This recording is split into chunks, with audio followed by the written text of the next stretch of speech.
தினம்தோறும் விளக்கேற்ற நல்ல எண்ணெய், இதயம் நல்லெண்ணெய்.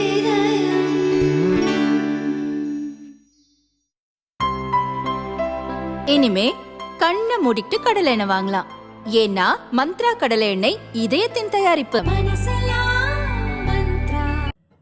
கோவை மாவட்டம் அன்னூர் சொக்கம்பாளையத்தைச் சேர்ந்தவர் விஜயகுமார். பாஜக பிரமுகர்.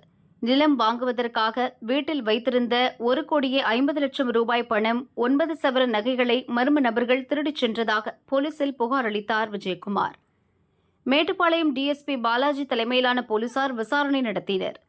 விஜயகுமார் வீட்டில் பதிவாகிய கைரேகைகள், அப்பகுதிகளில் உள்ள சிசிடிவி காட்சிகளை ஆய்வு செய்தனர். கொள்ளையர்களை பிடிக்க 7 தனிப்படைகள் அமைக்கப்பட்டன. விஜயகுமார் வீட்டில் கொள்ளையடித்த திருவாரூர் மாவட்டத்தைச் சேர்ந்த அன்பரசனை போலீசார் கைது செய்தனர். அவனிடமிருந்து 18,05,000 ரூபாய் பணம் மற்றும் 9 சவரன் நகைகளை போலீசார் பறிமுதல் செய்தனர். ஆனால் 1,50,00,000 பணம் திருடு போனதாக கூறியது ஏன் என விஜயகுமாரிடம் போலீசார் துருவி விசாரணை நடத்தினர். பெரிய தொகை கொள்ளை போனதாக சொன்னால்தான் போலீசார் வேகமாக நடவடிக்கை எடுப்பார்கள் என நினைத்து பொய் புகார் அளித்ததாக விஜயகுமார் வாக்குமூலம் அளித்தார். அதைத் தொடர்ந்து பொய் புகார் கூறி போலீசாரை அலைக்கழித்ததாக விஜயகுமார் மீது 2 பிரிவுகளில் வழக்கு பதிவு செய்ய உள்ளதாக கோவை எஸ்பி பத்ரி நாராயணன் கூறினார்.